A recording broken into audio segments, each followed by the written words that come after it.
Hello friends, अब हम लोग क्विक रिकैप करेंगे हमारे first unit of Indian contract act 1872।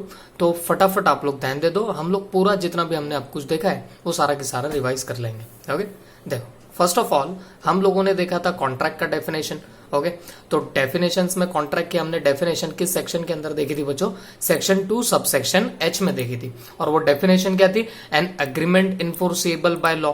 Okay, फिर अगर हम और आगे चले जाए तो हमको अग्रीमेंट का मीनिंग नहीं पता था, तो एग्रीमेंट का हमने जो मीनिंग देखा तो वो देखा था सेक्शन 2 सबसेक्शन ई के अंदर। ठीक है, एग्रीमेंट की क्या डेफिनेशन देखी थी हमने? Every promise and every set of promises forming consideration for each other. मतलब जब प्रॉमिस के साथ में कंसिडरेशन होगी तो वो क्या बन जाएगा बताना? अग्रीमेंट बनेगा। और कॉन्ट्रैक्ट के लिए हम लोगों ने क्या बोला? Agreement enforceable by law. तो जब एग्रीमेंट और इनफोर्सेबिलिटी बाय लॉ ये दोनों चीजें अगर होगी तो जाके आपका एक कॉन्ट्रैक्ट बन सकता है। जहां पे मैंने इनफोर्सेबल का मतलब क्या बताया था? तो इनफोर्सेबल का मतलब होता है obey by law, recognize by law. मतलब जिसको लॉ रिकॉग्नाइज करेगा ऐसा एग्रीमेंट जो होगा उसको हम लोग क्या बोलने वाले? कॉन्ट्रैक्ट बोलेंगे। ये सेक्शन 2 सबसेक्शन एच में दिया था। फिर एग्रीमेंट का आपने क्या मीनिंग बताया बताना? सेक्शन 2 सबसेक्शन ई के हिसाब से every promise and every set of promises forming consideration for each other.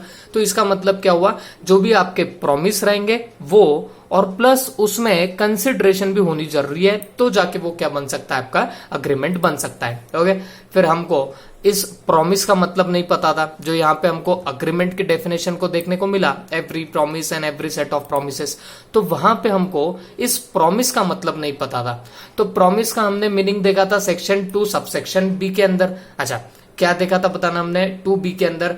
When the person to whom proposal is made, मतलब ऐसा बंदा जिसको हमने प्रपोजल किया है, signifies his assent thereto, और वो बंदा अपना असेंट बताता है, अपना एक्सेप्टेंस बताता है, तो क्या बोला जाएगा? The proposal is set to be accepted. तो हम लोग बोलेंगे कि प्रपोजल आपका यहाँ पे एक्सेप्ट हो गया। और जब प्रपोजल एक्सेप्ट हो जाता है तो वो आपका क्या बनने वाला है बताना? है प्रॉमिस बनेगा। तो सिंपली स्पीकिंग प्रॉमिस के लिए अगर हम लोग बोले तो जिसको हमने प्रपोजल किया वो बंदा अगर एक्सेप्टेंस दे दे तो जाके वहां पे आपका प्रॉमिस बन जाएगा। ओके, तो ये सीधी सादी डेफिनेशन हुई आपके प्रॉमिस की।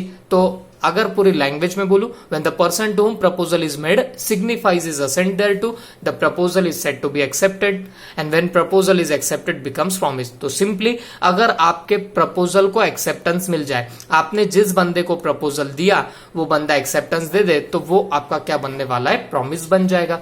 ओके, तो फिर ये इंपॉर्टेंट पॉइंट यही निकले इस डेफिनेशन से, the person to whom proposal is made and all in all. जो हमने जैसे डेफिनेशन को हमने स्प्लिट किया था वैसे उसने यहाँ पे क्या बना के रखे? पॉइंट्स बना के रखे। ओके, तो फिर नीचे अगर और देखो बहुत लोगों को जब डिस्टिंग्विश वगैरह के पॉइंट निकले थे तो कुछ कुछ लोगों ने अपने मन से कुछ तो भी चीजें डाली थी। जैसे अब देखो यहाँ पे एग्रीमेंट का इसने इक्वेशन क्या बताया? ऑफर प्रपोजल प्लस एक्सेप्टेंस, है ना? प्रपोजल और acceptance is equal to agreement उसने लिखा। लेकिन अगर आप डेफिनेशन ध्यान से देखो तो भाई प्रपोजल और acceptance is it becomes your promise. क्योंकि देखो when the person to whom proposal is made signifies his assent thereto, the proposal is said to be accepted. मतलब जो आपने प्रपोजल दिया उसको अगर सामने वाला एक्सेप्टेंस दे दे तो वो तो बच्चों आपका प्रॉमिस बन जाता है। तो यहां जो इक्वेशन दिया है कि agreement is equal to offer plus acceptance, मैं इसको गलत नहीं बोलता, लेकिन आप थोड़ी सी ऊपर की लाइन पढ़ो। यहां पे क्या लिखा है? 10 we say that an agreement is a result of proposal made by one party to the other party। इसका मतलब क्या हुआ कि एग्रीमेंट एक रिजल्ट है। किसका रिजल्ट है बताना? जो आपने प्रपोजल किया है एक पार्टी ने दूसरे पार्टी को, and that other party gives his acceptance. तो देखो यहां पे उसने जो लाइन में लिखा है तो इसका मतलब क्या बोला? एक पार्टी को प्रपोजल दिया और उस पार्टी ने उसको क्या कर दिया? एक्सेप्टेंस दे दिया। लेकिन of course for mutual consideration. देखो यहां पे बात आती है। तो मतलब क्या हुआ? जब भी आपको एग्रीमेंट बनाना होगा डेफिनेटली वहां पे प्रपोजल और एक्सेप्टेंस तो लगेगा। लेकिन एक चीज याद रखो, इस प्रपोजल और एक्सेप्टेंस से सिर्फ और सिर्फ आपका ये प्रॉमिस बनता है। एग्रीमेंट बनाने के लिए इसमें कंसिडरेशन देखो ना, there too of course for mutual consideration.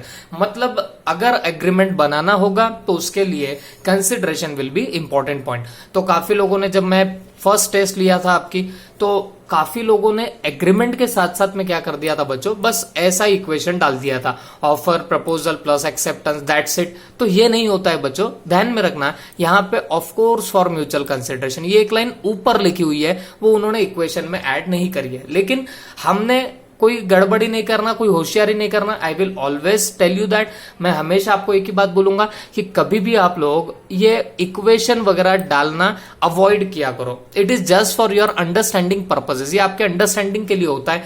तो इसको आप लोग ज्यादा तान नहीं लेना, सीधे सीधे हमारे लैंग्वेज में आप लोग लिख दो। लैंग्वेज में लिखोगे तो आप लोग कहीं पे भी नहीं फंसोगे। ओके, ठीक है।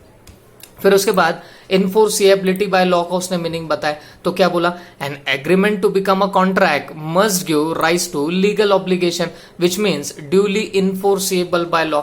मैंने आपको तब भी बताया इनफोर्सिएबल बाय लॉ का मतलब क्या होता है, लॉ रिकॉग्नाइजेज इट, और लॉ रिकॉग्नाइज करेगा इसका मतलब क्या होगा, जैसे ही आपने वो कॉन्ट्रैक्ट किया तो आपके ऊपर लीगल ऑब्लिगेशन आ जाएंगे। लीगल ऑब्लिगेशन का मतलब क्या हो गया, आपको वो परफॉर्म करना ही पड़ेगा। ओके, तो अगर ऐसा कुछ हो जाए किसी एग्रीमेंट से तो जाके वो क्या बनेगा, इनफोर्सिएबल बाय लॉ। और कोई एग्रीमेंट अगर इनफोर्सिएबल बाय लॉ है तो आपको भी पता है it becomes what your contract. देखो बच्चों, मैं सिर्फ एक ही काम कर रहा हूं, जितना हमने सीखा वो फटाफट आपको रिवाइज कराने का ट्राई कर रहा हूं। अगर आपको याद होगा, यही हमने डेफिनेशन का वीडियो देखा था, तो इतनी ही बातें देखी थी, लेकिन उसके लिए हमको ऑलमोस्ट 40-44 मिनट्स हमको लगे थे, जो हम लोग यहाँ पे 5 to 6 मिनट्स में क्या कर रहे बताना, ये सब चीजें कवर कर रहे हैं। तो बस मेरा बोलना इतना है कि मैं इसको बस फटाफट आपको पूरा यूनिट कवर करा के दे दूं, हार्डली इन 30 और 40 मिनट्स, ये मेरा यहाँ पे टारगेट रहेगा। ओके, फिर भी आपको कोई डाउट होगा तो definitely you can ask me. Okay, फिर नीचे आ जाते हैं। नीचे क्या दिया है, contract is equal to accepted proposal. अब एक्सेप्टेड प्रपोजल देखो, प्रपोजल और उसका acceptance it becomes what, promise. तो उसने क्या बोला, एक्सेप्टेड प्रपोजल ऑब्लिक एग्रीमेंट। तो डेफिनेटली जब आप एग्रीमेंट की बात कर रहे हो, there must be what, consideration involved in it. और प्लस क्या बोला, इनफोर्सिएबिलिटी बाय लॉ। ओके, फिर उसने नीचे और भी वही चीजें घुमा फिरा के दिए। On elaborating the about to concept, it is obvious that contract comprises of agreement which is promise और every set of reciprocal promises. तो इन शॉर्ट उसने क्या किया, यही जो हमने अभी ऊपर देखा, तो उसको उसने पूरा पूरा वापस से लिख के रख दिया है। ओके, अब यहाँ पे एक एग्जांपल दिया है, A agrees with B to sell a car for ₹2 lakh to B. मतलब ए एग्री करता है, क्या काय के लिए एग्री कर रहा है, बी को वो कार बेचना चाहता है, कितने में, 2 लाख में। Here A is under an obligation to give car to B. तो यहाँ ए के ऊपर ऑब्लिगेशन आ गया। Okay, and has the right to receive the car on payment of 2 lakh. मतलब बी के पास में यहाँ पे राइट आ गया। देखो, ए का ऑब्लिगेशन है कार बेचना, जबकि बी के पास में right to receive the car आ जाता है ऑन पेमेंट ऑफ ₹2 लाख। मतलब आपको समझ रहा होगा, यहाँ कंसिडरेशन तो इन्वॉल्व होती है ना बच्चों, क्योंकि अगर मैं ए की बात करूं तो ए बी को क्या देगा, कार देगा, बदले में क्या मिलेंगे, पैसे। और बी को क्या मिलेगी, कार, बदले में क्या देना पड़ेगा, पैसे। तो ये हो गई उसकी कंसिडरेशन। तो फिर नीचे क्या बोला है, so law of contract deals with only such legal obligation which has resulted from what, agreement. Okay, सिर्फ जो एग्रीमेंट लीगल ऑब्लिगेशन क्रिएट करेंगे उसी से आपका कॉन्ट्रैक्ट बन सकता है। And obligation must be what, contractual in nature. तो आपको याद भी होगा, कॉन्ट्रैक्चुअल होना चाहिए, लीगल ऑब्लिगेशन चलेंगे, सोशल, या मैंने बोला था आपको सोशल एग्रीमेंट यहाँ पे चलता है कि बताना नहीं चलता है। जैसे however some obligations are outside the purview of your law of contract. कुछ ऑब्लिगेशन ऐसे होते हैं जो हमारे कॉन्ट्रैक्ट एक्ट के एम्बिट के बाहर होता है, जो कॉन्ट्रैक्ट एक्ट के दायरे के बाहर होता है। Okay, example, an obligation to maintain wife and children. याद है ना आपको, मैं वाइफ को हर महीने को इतना इतना दूंगा, ये ऐसा अगर आप लोग क्या कर रहे हो बताना, कोई अग्रीमेंट कर रहे हो, या मैं बोल रहा हूं अगर आपने ऐसा कोई बात करी, प्रॉमिस किया, तो ये हमेशा आपका क्या माना जाएगा बताना, ये सोशल एग्रीमेंट माना जाएगा। और यहां कोई लीगल ऑब्लिगेशन निकल के नहीं आता, that's why it doesn't become what, contract. ये कभी भी आपका क्या नहीं बनेगा, कॉन्ट्रैक्ट नहीं बनेगा। I hope you understood it well. ये हमने सब कुछ फर्स्ट वीडियो में देख के रखा हुआ था। ओके, फिर नीचे proposal, offer, acceptance, accepted proposal, agreement, legal enforceability और कॉन्ट्रैक्ट। मतलब क्या हुआ, प्रपोजल और ऑफर का, प्रपोजल और ऑफर और प्लस उसका एक्सेप्टेंस हुआ तो वो अग्रीमेंट बनता है। Definitely here there must be what, consideration. फिर वो लीगली इन्फोर्सेबल हो गया तो जाके वो क्या बनेगा, आपका कॉन्ट्रैक्ट बनेगा। ठीक है, फिर नेक्स्ट वीडियो में हम लोग देख रहे थे distinction between agreement and contract, इनके बीच में हमने डिस्टिंग्विश देखा था, अगर आपको याद होगा तो। ओके, तो एग्रीमेंट और कॉन्ट्रैक्ट के बीच में डिस्टिंक्शन हमने फर्स्ट पॉइंट में क्या देखा था? पहला पॉइंट था आपका मीनिंग या डेफिनेशन का। तो एग्रीमेंट की क्या डेफिनेशन थी अभी अभी आपने देखी, every promise and every set of promises forming consideration for each other. Contract की अगर डेफिनेशन बोलूं तो वो क्या थी बताना, एग्रीमेंट इन्फोर्सेबल बाय लॉ। ठीक है, अच्छा, फिर उसके बाद हम लोगों ने देखा था स्कोप। स्कोप के बारे में अगर बात करूं तो एग्रीमेंट जो होता है इट इज वाइडर टर्म, हमेशा याद रखना एग्रीमेंट कैसा होगा, बड़ा टर्म है, वाइडर टर्म है। क्यों? क्योंकि इसके अंदर लीगल और सोशल एग्रीमेंट दोनों भी कवर हो जाते हैं। ओके, जबकि अगर कॉन्ट्रैक्ट की बात करूं तो ये नैरो इन सेंस है। ओके, ये छोटा होता है। क्यों? क्योंकि इसके अंदर वही आते हैं एग्रीमेंट जो लीगली इन्फोर्सिएबल होते हैं। ओके, तो कॉन्ट्रैक्ट के लिए कभी भी सोशल एग्रीमेंट नहीं आएगा। जैसे हमने बोला, अगर आपने प्रॉमिस किया वाइफ को आप लोग 5,000 पर मंथ दोगे हर मंथ के एंड पे, तो ये सोशल एग्रीमेंट हुआ, तो इसको कहीं भी आप लोग कॉन्ट्रैक्ट नहीं बना सकते हो। तो ये एग्रीमेंट तो था, डेफिनेटली एग्रीमेंट था, लेकिन ये क्या नहीं बन पाएगा, कॉन्ट्रैक्ट नहीं बन पाएगा। तो इसके लिए बोला गया कि एग्रीमेंट जो है ये वाइडर टर्म है और कॉन्ट्रैक्ट आपका नैरो सेंस है। रीजन, एग्रीमेंट में लीगल भी आता है, सोशल भी आता है, जबकि अगर कॉन्ट्रैक्ट की बात करो तो कॉन्ट्रैक्ट में सिर्फ लीगली इन्फोर्सिएबल एग्रीमेंट आपको नजर आएंगे। Is that clear? फिर थर्ड पॉइंट हमने क्या देखा, it may not create legal obligation. मतलब क्या हो गया, एग्रीमेंट में हो सकता है कि यहां कोई लीगल ऑब्लिगेशन क्रिएट ना हो। बात समझ में आ रही ना? जैसे सोशल एग्रीमेंट होगा तो कोई लीगल ऑब्लिगेशन यहाँ पे अराइज नहीं होता है। जैसे वाइफ को, वही बार बार एग्जांपल आपको दे रहा हूं, वाइफ को 5,000 पर मंथ देना, तो यहां कोई लीगल ऑब्लिगेशन क्रिएट नहीं हो पाएगा। लेकिन अगर कॉन्ट्रैक्ट की बात करूं तो यहां पे नेसेसरीली लीगल ऑब्लिगेशन क्रिएट होगा। क्यों? क्योंकि कॉन्ट्रैक्ट बनता कैसे एग्रीमेंट से बच्चों, जो लीगली इन्फोर्सिएबल होते हैं, बस उन्हीं से तो क्या बनता है, आपका कॉन्ट्रैक्ट बनता है। तो definitely it will be creating what, legal obligation. किसकी बात कर रहा हूं, कॉन्ट्रैक्ट की। ठीक है, अच्छा, और यहां पे क्या दिया, और an agreement does not always grant rights to the parties. और पार्टीज के पास में हमेशा राइट्स नहीं होते। जैसे वो वाइफ का अगर एग्जाम्पल ले ले, अगर मान लीजिए हस्बैंड बोलता है वाइफ को मैं 5,000 पर मंथ तुझे दूंगा, और वो अगर ना दे तो उस वाइफ को कोई लीगल रेमेडीज अवेलेबल नहीं होती है, उसके पास में कोई राइट्स अवेलेबल नहीं होते। जबकि अगर कॉन्ट्रैक्ट की बात करो तो आपने अगर किसी से कॉन्ट्रैक्ट किया था और वो अगर आप परफॉर्म नहीं करते हो तो सामने वाली पार्टी आपके ऊपर स्यू कर सकती है। मतलब सामने वाली पार्टी को क्या मिले बताना, यहाँ पे राइट्स मिले हुए हैं। तो कॉन्ट्रैक्ट में राइट्स रहेंगे, इट ऑलवेज ग्रांट्स राइट। लेकिन अगर एग्रीमेंट की बात करूं तो does not always grant what, rights. Okay, अच्छा, फिर उसके बाद में हमने लास्ट में देखा था नेचर। हमने बोला था all agreements are not contract, सारे के सारे एग्रीमेंट कॉन्ट्रैक्ट नहीं होते, but all contracts are definitely agreement. सारे आपके कॉन्ट्रैक्ट एग्रीमेंट डेफिनेटली होंगे। बात समझ में आ गई? क्योंकि एग्रीमेंट तो भाई सोशल भी हो सकता है, डोमेस्टिक भी हो सकता, लेकिन कॉन्ट्रैक्ट के लिए कैसा एग्रीमेंट चाहिए बताना, वो तो सिर्फ लीगली इन्फोर्सेबल चाहिए। तो इतना तो पक्का हो गया कि कॉन्ट्रैक्ट के लिए एग्रीमेंट जरूरी है। तो कॉन्ट्रैक्ट बनाने के लिए एग्रीमेंट जरूरी है, तो सारे के सारे कॉन्ट्रैक्ट में एग्रीमेंट डेफिनेटली रहेगा। लेकिन सब एग्रीमेंट कॉन्ट्रैक्ट बनेंगे क्या? नहीं बनेंगे। तो ये हमने डिस्टिंग्विश का पॉइंट, आपको याद होगा तो हमने सेकंड लेक्चर में देखा था। ठीक है, फिर इसके बाद भी हम लोग रुके नहीं, थके नहीं, आगे बढ़ते गए। आगे बढ़ के हम लोग देख रहे थे वेरी इंपॉर्टेंट टॉपिक, ये अंडरस्टैंडिंग के लिए इंपॉर्टेंट है। क्या? Essentials of valid contract. Okay, एक कॉन्ट्रैक्ट को वैलिड कॉन्ट्रैक्ट बनाने के लिए किन किन चीजों की जरूरत है। अब देखो, तब आपको वैलिड कॉन्ट्रैक्ट का मतलब ही नहीं पता था, तब तो आप बहुत ही बच्चे थे, तो आपको समझता ही नहीं था। तो इसके लिए आपको शायद ये पॉइंट्स का क्या रिलेवेंस होगा, क्या नहीं, ये तब उतना नहीं समझा होगा। लेकिन अब जब रिवाइज करेंगे तो I hope you will understood it well. अब इसका मतलब क्या हुआ हेडर का, कि अगर कोई कॉन्ट्रैक्ट को वैलिड कॉन्ट्रैक्ट बनाना है, मतलब उसको अगर इन्फोर्सेबल बाय लॉ बनाना है, लॉ की नजरों में उसको एक रिकॉग्निशन आपको प्रोवाइड करनी है, तो उसके लिए कौन कौन से एलिमेंट्स लगेंगे, कौन कौन सी चीजें इसेंशियल होती है, ये सब चीजें हम लोग यहाँ पे देखने वाले। ठीक है, चलो, अब इसको इसने दो पार्ट्स में डिवाइड किया था। अगर आपको याद होगा तो हमने भी हमारे वीडियोस दो पार्ट में ही बनाए थे। एक्चुअली इसके 3-4 वीडियोस बने थे मेरे हिसाब से, लेकिन बोलना क्या है, हमने ऐसे किया था, as given by section 10 not given by section 10। हमने बोला था इसेंशियल एलिमेंट कुछ ऐसे होते हैं जो एक तो कवर्ड बाय सेक्शन 10 होते हैं या फिर नॉट कवर्ड बाय सेक्शन 10 हो सकते हैं। ओके, फिर हम लोगों ने नीचे धीरे धीरे जाना स्टार्ट किया था और हमने एक एक एसेंशियल देखना चालू किया था।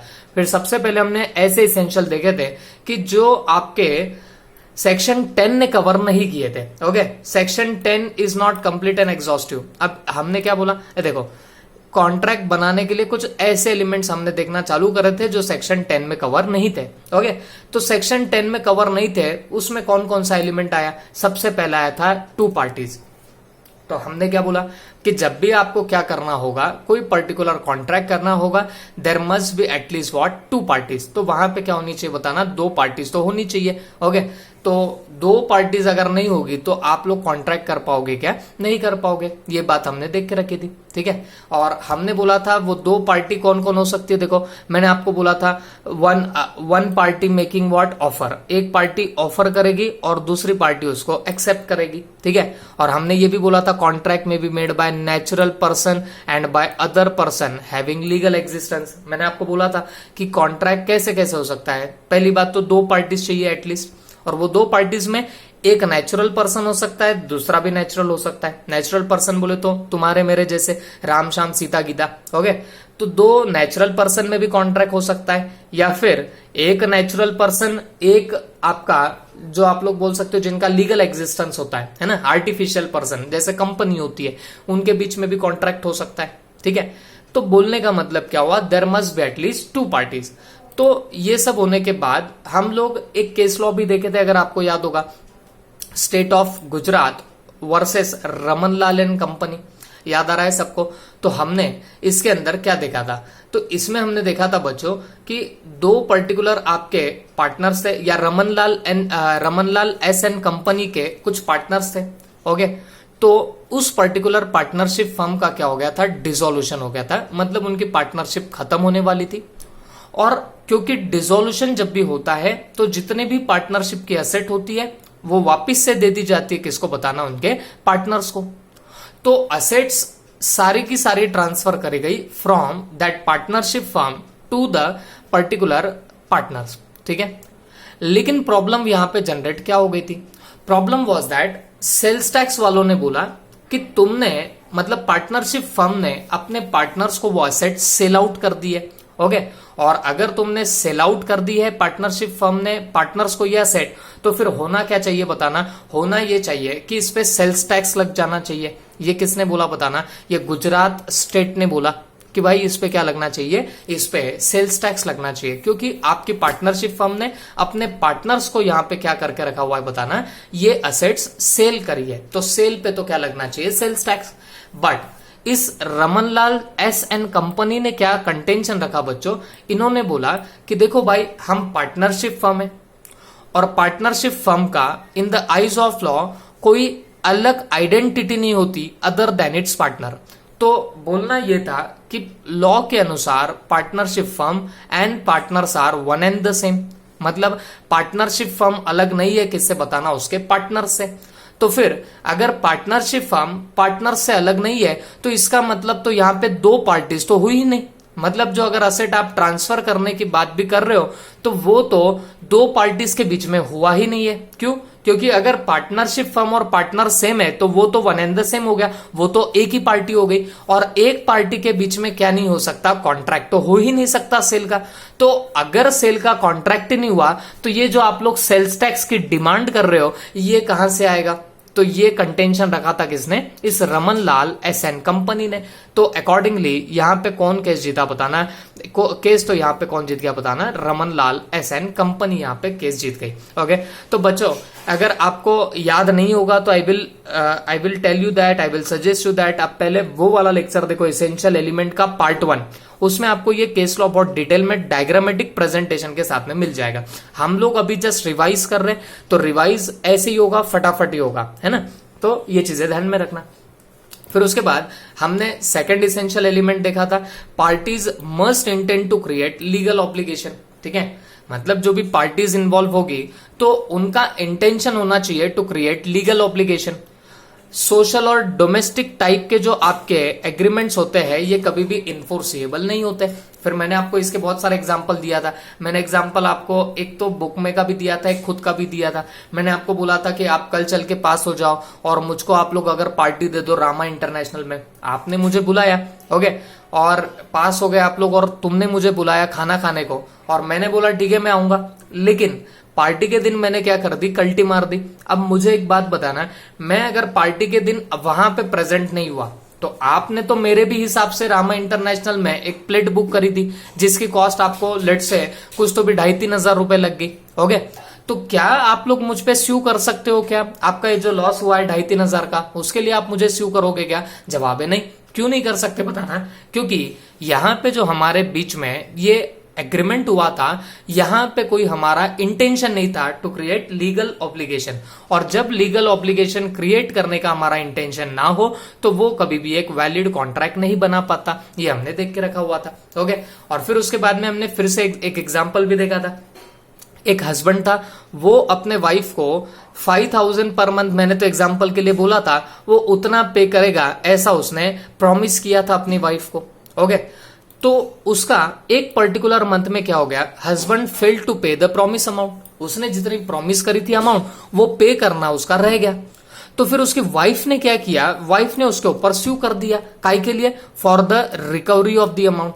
वो अमाउंट रिकवर करने के लिए वाइफ ने स्यू कर दिया। ओके, तो यहां पे मैंने आपको बताया भी था, इसमें होगा क्या बताना, यहां पे wife could not recover, wife recover नहीं कर सकती है पैसे, क्योंकि ये तो क्या था बताना, ये तो एक सोशल एग्रीमेंट था। ओके, और यहां पे parties did not intend to create what, legal obligation. ठीक है, हाँ, बस मेरी एक बात रह गई थी, मैंने आपको शायद उस वीडियो में ये नहीं बताया था, this was one case law. Okay, और इस केस लॉ का नाम क्या है बताना, बेल्फर versus बेल्फर। It was very interesting and very important case law, very famous case law was that. कौन सा बताना, बेल्फर वर्सेस बेल्फर।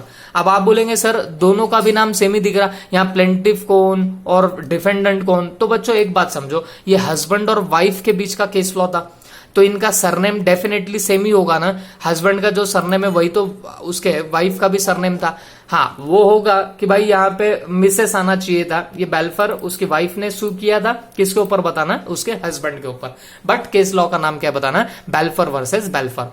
तो आपको वो एग्जाम्पल तो अच्छे से याद होगा, बट मैंने अब उसके आगे और क्या लगा दिया बताना, उसका केस लॉ का नाम भी लगा दिया। तो हमने अभी तक क्या देखे बताना, दो इसेंशियल एलिमेंट्स देख लिए। सबसे पहला हमने क्या देखा, there must be two parties, है ना, दो पार्टीज होनी चाहिए। फिर उसके बाद क्या देखा, parties must intend to create what, legal obligation.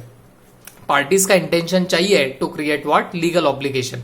उसके बाद हमने देखा था other formalities to be complied with in certain cases.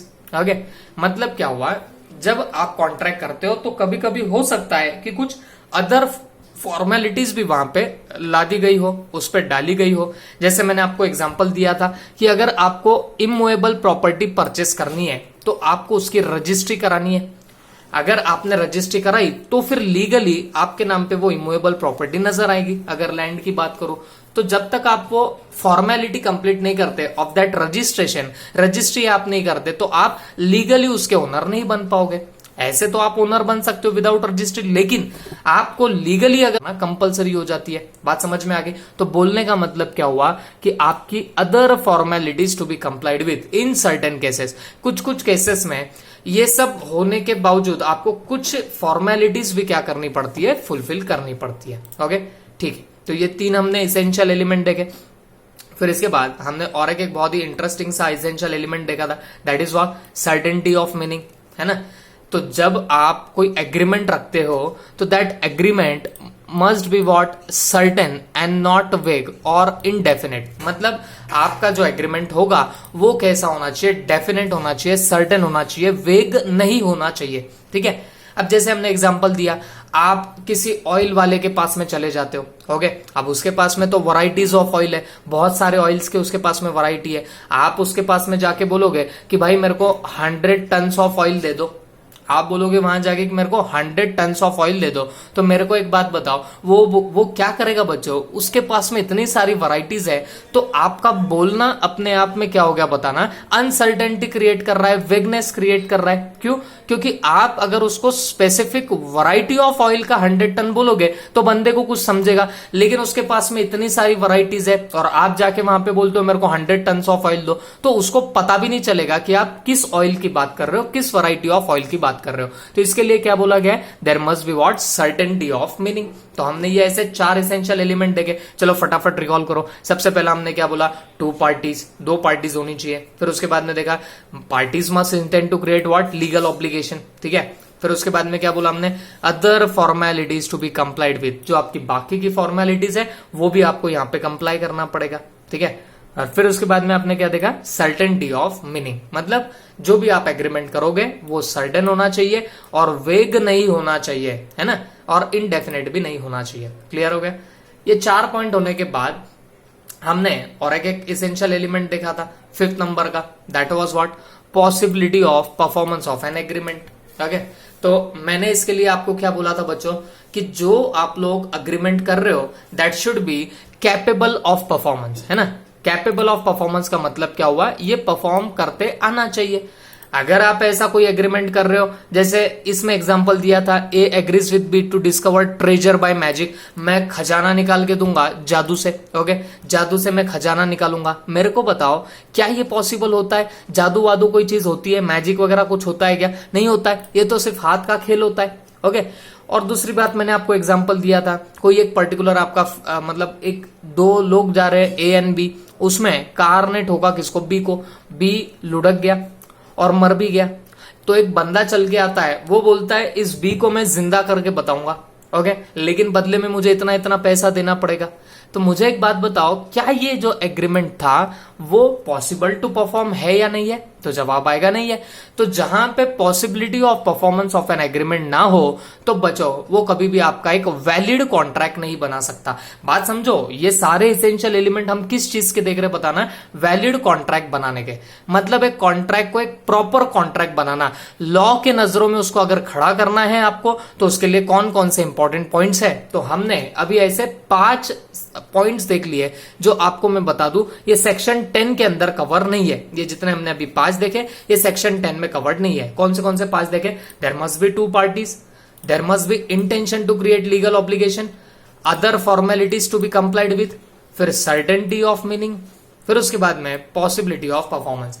तो ये आपके इसेंशियल एलिमेंट तो है, लेकिन एक बात बता दूं, ये हमारे क्या बोल सकते हैं हम लोग, सेक्शन 10 के अंदर ये कवर्ड नहीं है। क्लियर हो गया सबको? तो यहाँ पे एक डायग्रामेटिक प्रेजेंटेशन भी देके रखा है उन्होंने, ओके। तो इसमें तो सारे के सारे उन्होंने इसेंशियल एलिमेंट कवर कर लिए, बट फिलहाल अब हम लोग देखेंगे वो essential element according to section 10, मतलब जो सेक्शन 10 में इसेंशियल एलिमेंट्स दे के रखे हुए फॉर वैलिड कॉन्ट्रैक्ट, अब हम लोग उसकी बात करेंगे, ओके। अब देखो, अब ये फर्स्ट यूनिट जब कंप्लीट हो गया तो अब आपको पुरानी चीजें और अच्छे से आई होप समझ रही होंगी। क्यों? क्योंकि उस टाइम को आपको ये चीजों के बारे में कुछ खासी इंफॉर्मेशन नहीं थी, अब आपको ये चीजें ऑलरेडी पता है। तो ये जब टर्मिनोलॉजी आपके सामने आएंगी तो आई होप आपको अच्छे से समझ में आने लगेगा, ओके। अब देखो, सेक्शन 10 के हिसाब से इसेंशियल एलिमेंट्स कौन कौन से वैलिड कॉन्ट्रैक्ट के, सबसे पहला है ऑफर एन एक्सेप्टेंस और एन एग्रीमेंट। तो देखो बच्चों, आपको भी पता है, अगर आप कॉन्ट्रैक्ट की डेफिनेशन पे फोकस डालो तो कॉन्ट्रैक्ट की डेफिनेशन है ही क्या, an agreement enforceable by law. तो मतलब कॉन्ट्रैक्ट बनाना होगा, एक वैलिड कॉन्ट्रैक्ट अगर आपको बनाना होगा तो डेफिनेटली उसके लिए क्या चाहिए बताना, अग्रीमेंट चाहिए। और अग्रीमेंट कैसे बनता है बताना, ऑफर एंड एक्सेप्टेंस है, लेकिन उसके अंदर भी क्या होनी चाहिए, कंसिडरेशन होनी चाहिए। तो अकॉर्डिंगली पहला इसेंशियल एलिमेंट क्या बनता है आपका, अग्रीमेंट बनता है। There must be what, an agreement, ठीक है। तो यहां पे उसने क्या बोला, देखो, an agreement is the first essential element of a valid contract according to section 2E। आपको याद होगा 2E किसका है बताना, सेक्शन अग्रीमेंट का है। Every promise and every set of promises forming consideration for each other is an agreement. और ये तो आपको पता ही है बच्चों, हमने ये तो डेफिनेशन अच्छे से करी हुई है, ठीक है। और फिर बाद में अकॉर्डिंग टू सेक्शन 2B के हिसाब से क्या बोला, a proposal when accepted becomes promise. जब प्रपोजल आपका एक्सेप्ट हो जाएगा तो वो क्या बनने वाला है, आपका प्रॉमिस बनेगा, ओके। अब आपको पता होगा ना, every promise and every set of promises forming consideration for each other, ये काय का हुआ बताना, एग्रीमेंट का डेफिनेशन। लेकिन अगर मैं प्रपोजल प्रॉमिस की अगर डेफिनेशन बताऊं, when the person to whom proposal is made signifies his assent thereto the proposal is said to be accepted. तो वही बात हुई ना बच्चों, जब आपका प्रपोजल होगा और उसका एक्सेप्टेंस होगा तो वो जाके क्या बनेगा, प्रॉमिस बनेगा। ठीक है, तो an agreement is an outcome of what, offer and acceptance. तो बोलने का मतलब क्या हुआ, essential elements to valid contract में पहला इसेंशियल एलिमेंट क्या होता है, ऑफर एंड एक्सेप्टेंस, और इन दोनों को मिला के आप लोग क्या बोल सकते हो, एन एग्रीमेंट। ठीक है, तो ये फर्स्ट पॉइंट हो जाता है आपका। सेकेंडली उसने क्या बताया, बताना there must be free consent. अब आपको याद होगा फ्री कंसेंट चाहिए, ओके, लेकिन कंसेंट का सबसे पहले हमको मीनिंग समझना पड़ेगा, है ना। तो कंसेंट का मीनिंग क्या होता है, टू और मोर पर्सन, जब दो या दो से ज्यादा लोग सेड टू कंसेंट, बोला जाता है कि उनका कंसेंट है, कब, when they agree upon the same thing in same sense. देखो मैंने आपको इसके पहले भी बताया था, कंसेंसस एड आइडम, है ना, ये देखो यहां पे वो लैटिन वर्ड है ना, which is consensus ad idem. तो मतलब जब आप same thing in same sense सोचोगे, same thing in same sense, okay, जब ये ऐसे आप लोग दो पार्टीज सोचने लग जाएंगे, दो पार्टीज सेम तरीके से सोचने लगेंगे, तो जाके वो क्या बनने वाला है बताना, आपका कंसेंट बनने वाला है। तब जाके हम लोग बोलेंगे कि दोनों पार्टीज का वहां पे कंसेंट था। This can also be understood as identity of mind, मतलब किसी पर्टिकुलर चीज पे दोनों पार्टीज का आइडेंटिकल माइंड है, मतलब वो दोनों भी सेम तरीके से सोच रहे। वो जैसे मैंने आपको बताया था लंगड़ा घोड़ा तगड़ा घोड़ा, तो उसमें क्या नहीं था बताना, उसके अंदर आइडेंटिटी ऑफ माइंड नहीं था। एक बंदा एक मांग रहा था, दूसरा बंदा दूसरा ही कुछ तो भी सोच रहा था। तो इसको आप लोग same thing in same sense नहीं बोल सकते हो, ओके। और इसको ही अगर same thing in same sense रहा तो इसको हम लोग लैटिन वर्ड में क्या बोलने वाले, कंसेंसस एड आइडम, ओके। फिर उसके बाद हमने क्या बोला था, ये जो कंसेंट होता है ना बच्चों, मतलब same thing in same sense जो होता है वो हमेशा फ्री होना चाहिए। बात समझ में आ रही है, consent must be what, free, consent हमेशा फ्री होना चाहिए, ओके। और हमने एक बात और देखी थी, कब कंसेंट को फ्री कंसेंट नहीं बोला जाएगा, याद करो, consent would be considered as free consent. अब यहां पे समझो वैसे बोला है कि भाई कंसेंट को फ्री तब माना जाएगा if it is not caused by, consent free तब जब रहेगा जब वो इन चीजों से नहीं दिया गया होगा। किन चीजों से नहीं दिया होगा, coercion, undue influence, fraud, misrepresentation and mistake. I hope आपको सब याद आ रहा होगा, जिसमें कोर्जन का मतलब अगर मैं बोलूं तो कोर्जन का मतलब क्या होता है, फिजिकल हार्म, किसी को आप फिजिकली हार्म पहुंचा रहे तो कोर्जन होगा। अनड्यू इन्फ्लुएंस के लिए, अनड्यू इन्फ्लुएंस हमने किसको बोला था, मेंटल टॉर्चर, मेंटल प्रेशर, उसको आप लोग क्या बोलते हो, अनड्यू इन्फ्लुएंस, ओके। फिर उसके बाद में फ्रॉड, फ्रॉड आपको भी पता होता है क्या होता है, लेकिन आगे हम लोग जब देखेंगे तो बहुत डिटेल में आएगा। फिर उसके बाद में मिसरिप्रेजेंटेशन, मतलब आप किसी को इनोसेंटली डिसीव करते हो। डिसीव का मतलब क्या होता है, आप सामने वाले को हार्म पहुंचाते हो, तकलीफ में डालते हो, ओके। तो ये हो जाता है आपका क्या बताना, मिसरिप्रेजेंटेशन। लेकिन सामने वाले को तकलीफ में डाल रहे हो, लेकिन आप इनोसेंटली सामने वाले को तकलीफ में डाल रहे हो, मतलब आपका इंटेंशन नहीं था सामने वाले को डिसीव करना, लेकिन हुआ क्या बताना, आपके कोई इनोसेंट एक्ट की वजह से सामने वाले को परेशानी तो पहुंच रही है। तो भाई ऐसे एक्ट को हम लोग क्या बोलेंगे, मिसरिप्रेजेंटेशन। और मिस्टेक तो मिस्टेक होती है, ये तो आपको समझता है। तो जब आपका consent coercion, undue influence, fraud, misrepresentation and mistake in चीजों से दिया गया, तो आप याद रखना बच्चों कि आपका कभी भी कंसेंट फ्री कंसेंट यहाँ पे नहीं माना जाएगा। बात समझ में आ रही है आपको? तो I hope you understood it well. ये सब चीजें आपको यहाँ पे समझ में आ चुकी होगी, ठीक है। चलो और थोड़ा सा हम लोग आगे बढ़ जाते हैं। आगे अब हम लोग क्या देखने वाले, आगे हम लोग देख रहे हैं capacity to contract. Capacity to contract बच्चों होता क्या है, चलो एक बार हम लोग रिवाइज भी कर ले कि हमने 2 पॉइंट कौन कौन से देखे अभी तक। हम लोग देख रहे हैं सेक्शन 10 के हिसाब से कौन से इसेंशियल एलिमेंट है एक कॉन्ट्रैक्ट को वैलिड कॉन्ट्रैक्ट बनाने के लिए। तो उसमें हम लोगों ने सबसे पहला देखा था there must be what, agreement, agreement चाहिए। फिर इसके बाद में हमने क्या बोला, there must be free consent, consent भी कैसा चाहिए, फ्री चाहिए। फिर उसके बाद अब हम लोग आगे बढ़ रहे हैं, that is capacity to contract, है ना। जब भी आप कॉन्ट्रैक्ट करना चाहोगे तो आपकी लीगल एबिलिटी चाहिए, मतलब आपकी कैपेसिटी चाहिए टू एंटर इनटू कॉन्ट्रैक्ट। कोई भी ऐरा गहरा नट्टू गहरा कॉन्ट्रैक्ट कर सकता है क्या? बताना नहीं कर सकता है। तो सेक्शन 11 ने स्पेसिफाई किया है कि कौन कौन से लोग कॉम्पिटेंट टू कॉन्ट्रैक्ट होते हैं, मतलब कौन कौन से इंसान कॉन्ट्रैक्ट कर सकते हैं, ये सेक्शन 11 ने बताया। ओके, तो इसमें क्या क्या लिखा हुआ है? The person who is of age of majority, मतलब क्या हुआ कि भाई अगर कोई बंदा एज ऑफ मेजोरिटी का होगा तो normally age of majority 18 plus बोली जाती है। 18 साल के बंदे को बोला जाता है कि ये मेजर हो गया। ओके, तो एज ऑफ मेजोरिटी का अगर कोई बंदा होगा तो वो कॉम्पिटेंट टू कॉन्ट्रैक्ट होगा, तो उसकी कैपेसिटी टू कॉन्ट्रैक्ट होगी। ओके, फिर उसके अलावा the person should be what? Sound mind. बंदा कैसा होना चाहिए? बताना, साउंड माइंड होना चाहिए। साउंड माइंड का अगर मतलब बताओ तो उस बंदे ने पागल नहीं होना चाहिए, लूनेटिक नहीं होना, इडियट नहीं होना, ड्रंकन पर्सन नहीं होना, है ना। तो ये सब चीजें उसके अंदर नहीं होनी चाहिए। और नॉट डिस्क्वालिफाइड बाय लॉ, इसकी भी लिस्ट मैंने दिया है। तो लेकिन ये देखो, ये जो ए बी सी जो है, इसके उसने एग्जाम्पल यहाँ पे क्वालिफिकेशन ए बी सी में दिए, तो हम लोग यहाँ से उसको रीड कर सकते हैं। ठीक है, देखो एज ऑफ मेजोरिटी, तो यहाँ पे देखो उसने खुद बोला है क्या? 18 ईयर्स ऑफ एज, तो उसने 18 साल का तो भी होना चाहिए। Person below 18 are considered minor, मतलब जो 18 साल से नीचे का होगा उसको माइनर बोला जाएगा, और वो इनकॉम्पिटेंट टू कॉन्ट्रैक्ट होगा, मतलब जो 18 साल के नीचे है वो कभी भी कॉन्ट्रैक्ट नहीं कर पाएगा।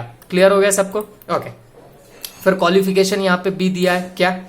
It requires person to be sound mind. हमने अभी देखा ना, बी में क्या लिखा था? Person should be sound mind, और he should be in his senses so that he understand the implication of the contract। भाई वो बंदा अपने सेंस में होना चाहिए ताकि उसको कॉन्ट्रैक्ट के क्या क्या इंप्लीकेशन हो सकते हैं, कि कल चल के अगर कॉन्ट्रैक्ट किया तो उससे क्या क्या हो सकता है, क्या फायदे क्या नुकसान उसको हो सकते हैं, वो उसको समझ में आने की उसकी एबिलिटी चाहिए at the time of entering into the contract. तो उसी को बोलते हैं कि बंदा कैसा है, बताना, साउंड माइंड।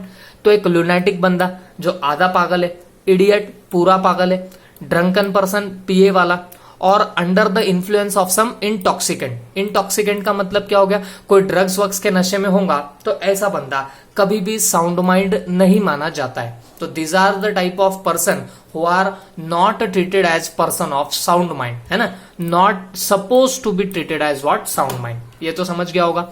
फिर उसके बाद में सी में लिया है entering into contract should not be disqualified by his status. तो ये बंदा डिसक्वालिफाइड नहीं होना चाहिए। तो डिसक्वालिफाइड कौन कौन हो सकता है? एलियन इनेमी, याद आ रहा होगा आपको सब।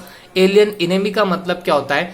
जिस कंट्री से हमारे कंट्री का वॉर डिसाइड हो जाए। अभी अभी तो चाइना भी क्या कर रहा है? उछल कूद मचा रहा है ना। तो अगर जिस कंट्री के साथ में हमारा वॉर डिक्लेयर हो जाए तो उस कंट्री के लोग हमारे लिए क्या बन जाएंगे? Alien enemy. फिर उसके बाद में फॉरेन सोवरेन्स। फॉरेन सोवरेन्स का मतलब क्या हो गया? जो आपके डिप्लोमेट्स होते हैं, ओके, जो अदर कंट्रीज में होते हैं, जो वीजा वगैरह का काम करके देते हैं आपका, तो वो सब लोग आपके फॉरेन सोवरेन्स होंगे। फिर कॉन्विक्ट्स। कॉन्विक्ट का मतलब क्या होता है? गुनेगार। याद करो, मैंने एग्जांपल दिया था संजय दत्त, है ना। संजय दत्त की कुछ मूवीज रिलीज होनी थी, लेकिन वो बंदा अटक गया था काय के अंदर? बताना, एक पर्टिकुलर बड़े अपराध के अंदर अटक गया था। तो उसकी वजह से हुआ क्या था? तो जो उसकी मूवीज रिलीज होने वाली थी सारी की सारी बैन हो गई। Reason was that he became convict, गुनेगार घोषित हो गया। और कॉन्विक्ट है तो उसके साथ में कोई भी कॉन्ट्रैक्ट कर सकता है क्या? नहीं कर सकता है। Okay, they are disqualified unless they fulfil certain formalities. तो ये सब बंदे तो क्या हो जाएंगे? बताना, डिसक्वालिफाइड होंगे। हाँ, अगर इनको अगर कोई कंडीशन डाल के रखी होगी इनके ऊपर कॉन्ट्रैक्ट करने की तो बात अलग है, नहीं तो ये लोग तो क्या होते हैं? डिसक्वालीफाई हो जाते हैं। ठीक है, फिर हमने बोला था आगे का कंसिडरेशन। अगर आपको समझ रहा होगा तो हमने 3 इसेंशियल एलिमेंट्स देख लिए। कौन से 3 देख लिए? पहला तो एग्रीमेंट चाहिए, फिर हमने देखा फ्री कंसेंट चाहिए, है ना। फिर उसके बाद अभी क्या देख लिया? बताना, कैपेसिटी ऑफ द पार्टीज भी होनी चाहिए। कैपेसिटी रही तो ही जाके कॉन्ट्रैक्ट हो सकता है। ठीक है, फिर उसके बाद हम लोग आगे जाके देख रहे थे दैट इज कंसिडरेशन। ठीक है, कंसिडरेशन क्या होता है बच्चों? कंसिडरेशन का मतलब आपको मैंने सिंपल सोबर लैंग्वेज में बोला था, समथिंग इन रिटर्न। कुछ तो भी अगर आपको रिटर्न में मिले तो उसको क्या बोला जाता है? Something in return. इसको एक लैटिन वर्ड भी है, मैक्सिम भी है, क्विड प्रो क्यो। क्या? Quid pro quo, that is something in return. Latin में उसको क्या बोलते हैं? क्विड प्रो क्यो। तो अगर मैं आपको कुछ दूं बदले में आपने मुझे कुछ दिया, तो बच्चों ये क्या बन जाती है, कंसिडरेशन बनती है। ठीक है, अ valuable consideration in the sense of law में कंसिस्ट ईदर सम राइट, इंटरेस्ट, प्रॉफिट, बेनिफिट, कुछ भी इसके अंदर आ सकता है। फॉरबियरेंस, फॉरबियरेंस मतलब सामने वाले को कुछ नुकसान हो रहा है, या डेट्रीमेंट, लॉस और रिस्पॉन्सिबिलिटी गिवन। देखो ये वर्ड्स देख के आप परेशान हो जाओगे। मैं आपको सिंपली बोलता हूं, जो कुछ भी चीज आप बदले में दोगे तो वो आपका क्या बनने वाला है, कंसिडरेशन बन जाएगा। ओके, तो कभी कभी कंसिडरेशन ऐसी भी तो होती है ना बच्चों। अब वैसे तो हमको आगे का यूनिट वही देखना है, आज एक बार हम लोग रिवाइज कर ले ये सब चीजें, और उसके बाद जब हम लोग नेक्स्ट वीडियो देखेंगे तो भाई नेक्स्ट वीडियो हमारा कंसिडरेशन का ही रहेगा, नेक्स्ट यूनिट हमारा कंसिडरेशन का ही रहेगा। तो वहां पे ये सब फॉरबियरेंस, डेट्रीमेंट, लॉस ऑफ रिस्पॉन्सिबिलिटी, ये सब चीजें तो वहां पे वैसे भी आनी है। ओके ठीक है, फिर इसके बाद lawful consideration and lawful object. तो ये क्या होता है बच्चों, कंसिडरेशन और ऑब्जेक्ट शुड बी लॉफुल, है ना, वो अनलॉफुल नहीं चाहिए। जैसे मैं अगर किसी को सुपारी दे दूं कि भाई तू इसको उड़ा देना, ओके, तो मैं तुझे बदले में 4-5 लाख रुपए दे दूंगा।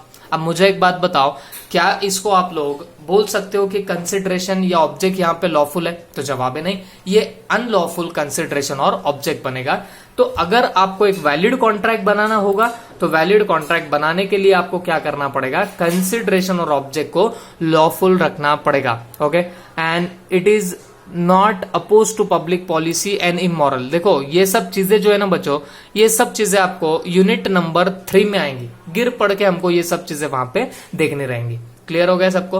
हाँ, सिर्फ आप इतना याद रखो फिलहाल के लिए कि जो आपकी लॉ कंसिडरेशन और ऑब्जेक्ट होगा, मतलब जो आपका पर्पज है कॉन्ट्रैक्ट का, ये सारा की सारा कैसा चाहिए बताना, लॉफुल चाहिए, अनलॉफुल नहीं चाहिए रहेगा। क्लियर हो गई बात सबको? और फिर उसके बाद में लास्ट पॉइंट आता है not expressly declare to be void. Okay, कि जो आपका पर्टिकुलर कॉन्ट्रैक्ट होगा तो वो expressly declare to be void नहीं चाहिए। ठीक है, अब इसका मतलब क्या होता है बच्चों, not expressly declare to be void. अगर मैंने ये डेफिनेटली आपको यहाँ पे ये नहीं बताया था, आपको भी याद होगा क्यों, क्योंकि मैं आपको बताया भी था बच्चों कि इस पे भी पूरा 3 नंबर का यूनिट है, और ये जो यहाँ पे ये एग्जाम्पल दे रहा है बंदा, ये सारे के सारे एग्जाम्पल बहुत डिटेल में आपको यूनिट नंबर 3 में मिलेंगे। तो सिर्फ आप इतना ध्यान में रखो, आपका ऐसा कोई एग्रीमेंट नहीं चाहिए जिसको आपको वॉइड डिसाइड कर दिया गया। वॉइड तो आपको भी पता है, which is not enforceable by law, है ना। तो आपका एग्रीमेंट ऐसा नहीं चाहिए जो वॉइड है, एक्सप्रेसली जिसको वॉइड बोल दिया। अब हमारे कॉन्ट्रैक्ट एक्ट में ऐसे कुछ आइटम्स है जिनको एक्सप्रेसली क्या डिक्लेयर कर दिया गया है बताना, वॉइड डिक्लेयर कर दिया गया है, तो उनमें से ये कोई पर्टिकुलर नहीं चाहिए। बस इतनी बात ध्यान में रखना, और इसकी लिस्ट वगैरह सब आपको आएगी यूनिट नंबर 3 के अंदर। ओके, तो I hope you understood it well, आपको ये सब समझ में आया होगा, और फिर भी अगर कोई डाउट होगा तो आप लोग पूछ सकते हो। बट हमने ट्राई किया है, यहां तक का पार्ट पूरा हमने कंप्लीट करने का पूरा ट्राई किया, और ये हमने खत्म भी कर दिया है। Okay, with in 42 minutes. अब बाकी का जितना भी हमारा पार्ट रहेगा फॉर रिवीजन पर्पजेज हम लोग इसके बाद के वीडियो में देखेंगे। Okay, thank you.